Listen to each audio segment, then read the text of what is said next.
رات کو برتن صاف نہ کرنے کے کیا نقصانات ہیں؟ جواب اسلامی تعلیمات کی روشنی میں دیں گے اور آپ کو یہ بھی بتائیں گے کہ اس بارے میں حضرت علی رضی اللہ تعالیٰ عنہ کا کیا فرمان ہے۔ اس بارے میں آپ کو آگے تفصیل سے بتایا جائے گا۔ کہتے ہیں کہ حضرت علی رضی اللہ تعالیٰ عنہ سے ایک عورت نے اپنے گھر کی پریشانیاں بیان کی اور فرمایا کہ مجھے سمجھ نہیں آتی کہ ہمارے گھر میں کیوں بے برکتی ہوتی ہے۔ اس پر حضرت علی رضی اللہ تعالی عنہ نے دریافت فرمایا کہ کیا تم رات کو برتن دھو کر سوتی ہو یا جھوٹے برتن اسی طرح چھوڑ کر سو جاتی ہو؟ تو اس عورت نے کہا میں تو رات کو برتن ویسے ہی چھوڑ کر سو جاتی ہوں۔ اس پر حضرت علی رضی اللہ تعالی عنہ نے فرمایا کہ تمہارے گھر میں پریشانیوں اور بے برکتی کی وجہ یہی ہے، اسی لیے رات کو برتن صاف کر کے سویا کرو۔ اس بات سے معلوم ہوا کہ رات کو جھوٹے برتن نہیں چھوڑنے چاہیے، اور اس بارے میں سائنس کا بھی یہ کہنا ہے کہ اگر برتنوں کو زیادہ دیر کے لیے گندا چھوڑ دیا جائے تو ان میں نقصان دہ قسم کے بیکٹیریا پیدا ہو سکتے ہیں جو کہ مختلف بیماریوں کا سبب بن سکتے ہیں۔ اور ظاہر سی بات ہے کہ جب برتنوں میں کھانے پینے کی اشیاء ہوں گی تو مختلف زہریلے کیڑے مکوڑوں کا بھی ان میں چلنے پھرنے کا خدشہ ہوتا ہے۔ اسی لیے بہتر ہے کہ رات کے برتن رات کو ہی دھو لیے جائیں۔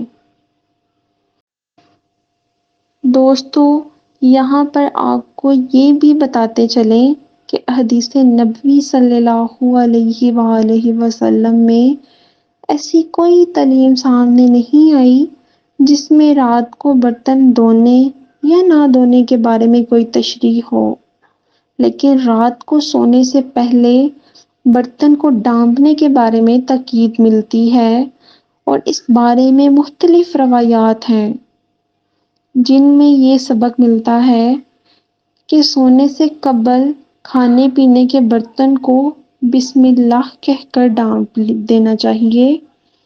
اگر کوئی چیز نہ ملے تو کم از کم ایک لکڑی ہی صحیح بسم اللہ کہہ کر اس پر رکھ دی جائے، اسی لیے کہ شیطان بند دروازوں کو اور ڈھکے ہوئے برتنوں کو نہیں چھوتا۔ ایک اور حدیث میں آپ صلی اللہ علیہ وآلہ وسلم نے اس کا سبب یہ بیان فرمایا ہے کہ سال میں ایک رات ایسی آتی ہے جس میں وبا اور بلا نازل ہوتی ہے، اور جس چیز کا منہ بند نہ ہو اور جو برتن ڈھکا ہوا نہ ہو اس میں یہ وبا اترتی ہے۔ کتنی بڑی حکمت ہے پیارے نبی صلی اللہ علیہ وآلہ وسلم کی پیاری سنتوں میں۔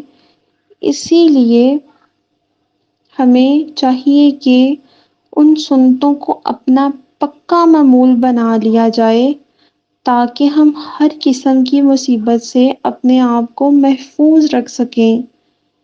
اللہ سے دعا ہے کہ اللہ ہمیں آقا صلی اللہ علیہ وآلہ وسلم کی تعلیمات پر عمل کی توفیق عطا فرمائے۔ آمین۔